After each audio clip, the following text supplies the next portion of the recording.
మీరు ఏ ఉద్దేశంతో వెళ్ళి వాళ్ళు పరామర్శించారో, అక్కడ రియాలిటీ మీరు చూసారో నిజం గెలవాలి అని, కానీ దానికి ముందు ఆ ఇన్సిడెంట్ ఏదైతే తప్పుడు కేసు పెట్టి చంద్రబాబు గారిని జైల్లో పంపించారో, ఆ రోజు వరకు చాలా మంది ఇది ఎప్పుడు ఊహించలే ఎవరు ఇలా జరుగుతుంది అని. మీ మానసిక పరిస్థితి ఎలా ఉంది అప్పుడు? మీరు అన్నట్టమ్మా, నేను కుటుంబంగా మేము ఎప్పుడు అనుకోలేదు ఇవన్నీ ఎదుర్కొంటామని. ఎందుకంటే నేను చాలా ఓపెన్గా చెప్పిన, ధైర్యంగా కూడా చెప్పగలుగుతున్నాను దట్ మా కుటుంబం ఎప్పుడు కరప్షన్ అనే ఆలోచనే లేదు. ప్రజల డబ్బు కానీ ఇతరుల డబ్బు ఆశించి మేమేమి రాజకీయాలు ఎప్పుడు చెయ్యం. ధైర్యంగా నేను మీ అందరికీ నేను అది చెప్పగలను. అట్లాంటి చంద్రబాబు నాయుడు గారు ఎప్పుడు ప్రజల్లోనే ఆయన దేవుణ్ణి చూశారు, అదే నమ్మారు. ప్రజల కోసం ఆయన రాత్రింబగళ్ళు కష్టపడ్డారు. అట్లాంటి మనిషిని నాకు లోకేష్ జూన్ 9న, actually it is June it happen on September 10. 9వ తారీఖు అరెస్ట్ అయ్యారు, కానీ 10వ తారీఖు, ఎందుకంటే అది మా వెడ్డింగ్ యానివర్సరీ, ఆ రోజు 3:30కి పొద్దున ఫోన్ చేశారు. నాకు ఒకసారి భయం వేసింది, ఎందుకంటే ఆ టైంలో ఫోన్ రావటం లోకేష్ నుంచి కొంచెం భయపడ్డాను. ఏంటమ్మా ఎందుకు చేశావంటే, నాన్నని అరెస్ట్ చేశారని అన్నాడు. నేనైతే నమ్మలేదు. ఎందుకు అరెస్ట్ చేశారు, వాట్ హ్యాపెన్, ఏం అయ్యింది, అరెస్ట్ చేశారు ఏ కారణం వలన అని. నేను తర్వాత మాట్లాడతాను, నాకు టైం లేదు అని పెట్టేశాడని. దాని తర్వాత ఆఫ్టర్ 3-4 గంటల తర్వాత లోకేష్ మళ్ళీ చేసి ఇట్లా కరప్షన్ ఛార్జెస్ అని అన్నాడు. ఇట్ వాస్, నేనైతే నమ్మలేదు, నేను అది నమ్మను కూడా, నమ్మలేదు కూడా.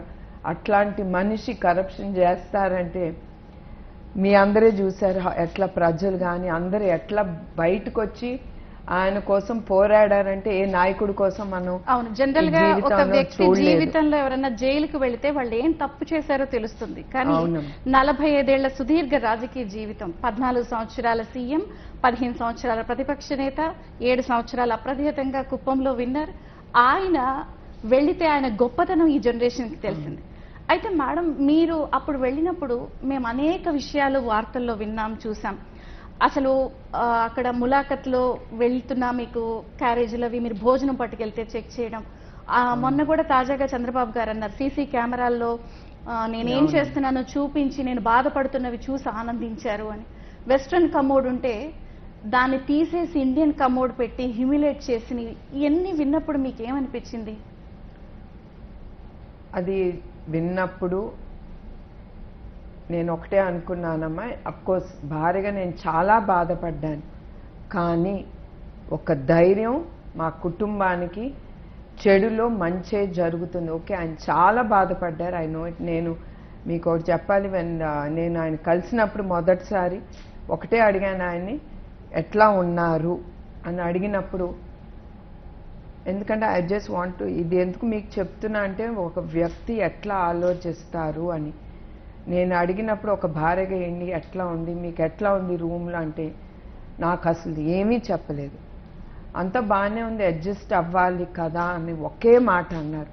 నాకు చాలా రోజుల తర్వాత మేబీ లోకేష్ కూడా కావాలని, నా కోడలు కూడా కావాలని, నేను బాధపడతానని వాళ్ళు నాకు చెప్పుండకపోవచ్చు. తర్వాత ఎప్పుడో తెలిసింది ఇవన్నీ జరిగినాయి అని. నేనేమంటున్నా అంటే, ఒక వ్యక్తి, అట్లాంటి వ్యక్తి ఎవరు ఈ చిన్న చిన్న ఆటకి ఆయన పాకులు పడరు. ఆయన ఎప్పుడు పెద్ద ఆటకి లెవెల్ చాలా హై ఉంది కదండి. ఎన్ని వార్తలు విని, దోమలు పెట్టి చంపాలని కుట్ర జరుగుతోందని అన్నారు. అసలు కనీసం కూలర్ కూడా, ఏసీ కూడా లేకుండా చేయడం, బాత్రూమ్ విషయంలో హ్యూమిలేట్ చేయటం. That's a part of the game. ఆయన అట్లానే తీసుకున్నారు. అఫ్కోర్స్ బాధ చాలా ఉండొచ్చు, కానీ నాకైతే ఎప్పుడు ఎక్స్ప్రెస్ చేయలేదు. నేను బాధపడాను అనేది ఎక్స్ప్రెస్ చేయలేదు. కానీ యాజ్ అ వైఫ్ తర్వాత తెలిసింది, అది ఒక భార్యగా నేను చాలా బాధపడ్డాను. అవసరమా ఈయనకి ఇవన్నీ బాధలు పడటానికి? మళ్ళీ ఒకసారి నేను అనుకున్నాను, ఓకే ఇవన్నీ ప్రజల కోసమే కదా ఆయన ఈ బాధలన్నీ పడేది. ఇప్పుడు మన రాష్ట్రంలో మన దేశంలో చాలా మంది స్వాతంత్రం కోసం చాలా ఎదుర్కొన్నారమ్మా.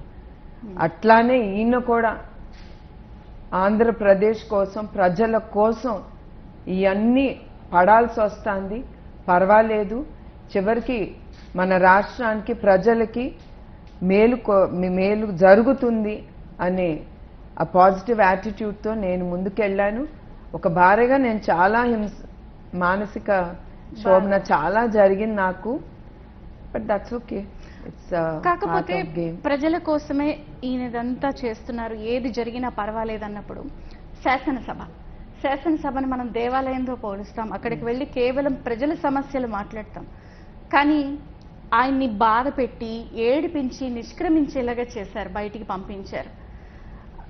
అసలు ఇది కౌరవ సభ కన్నా హీనంగా చేశారు. ఇది మళ్ళీ నేను గౌరవ సభగా మార్చి వస్తాను, అడుగు పెడతానని ఛాలెంజ్ చేశారు. ఆడవాళ్ళని దూషించడం, ఆయన్ని బాధపడేలా చేశారు. మీకేమనిపించింది? మీరు అనుకున్నట్టే జరిగిందమ్మా. అది ఆ రోజు నేను బయట ఉన్నప్పుడు ఒక స్నేహితురాలు ఫోన్ చేసి, కొంచెం నువ్వు ఇంటికెళ్ళు, I was in the office మాట. నేను అర్థం కాలేదు, నువ్వు ముందర ఇంటికెళ్ళి తర్వాత నీకు అన్నీ తెలుస్తుందంటే నేను ఇంటికి వెళ్ళిపోయాను. అమ్మటే మళ్ళీ అక్కడ భయం, బికాస్ లోకేష్ కానీ చంద్రబాబు నాయుడు గారు కానీ హిట్ లిస్ట్లో ఉన్నారు కదమ్మా. సో ఎప్పుడు నా మైండ్ ఎప్పుడు అట్టే వెళ్తుంది. ఆ లేట్ ఫోన్ కాల్స్ వచ్చినా ఆర్ ఇట్లా సడన్గా ఇంటికెళ్ళు అనేసరికి నా మైండ్ అట్టే వెళ్తుంది. సో వెళ్ళిన తర్వాత మళ్ళీ నా ఫ్రెండ్కి ఫోన్ చేస్తే ఇట్లా జరిగింది, నీ గురించి ఏదో మాట్లాడారని. నాకు ఎమ్మటే సింక్ అవ్వలేదు. It took me a day. ఒక రోజు తర్వాత కానీ సింక్ అయ్యింది. నాకు ఫస్ట్ మా ఆయన గుర్తుకొచ్చారు, మా అబ్బాయి గుర్తుకొచ్చారు. అండ్ తర్వాత అనిపించింది, మీరు అన్నట్టు నేను ముందర కూడా అంటున్నాను, శాసనసభలో వి షుడ్ టాక్, ఇట్లాంటివన్నీ మాట్లాడకూడదమ్మా. నేను ఎప్పుడు నమ్ముతాను, అసెంబ్లీ అనేది ఇట్ ఈస్ అ టెంపుల్, ఒక దేవాలయం. మన ప్రజల సమస్య వాళ్ళకి ఏం మంచి చెయ్యాలనేది ఆలోచించాలి. కానీ ఒక చీర గురించో, ఒక అమ్మాయి గురించో, వాళ్ళ బిడ్డల గురించో, దట్స్ నాట్, అది సంస్కారమే కాదు మనకి. ఆ శాసనసభలో మాట్లాడటానికి అసలు మనకి ఎందుకమ్మా ఒకళ్ళ జీవితాల గురించి.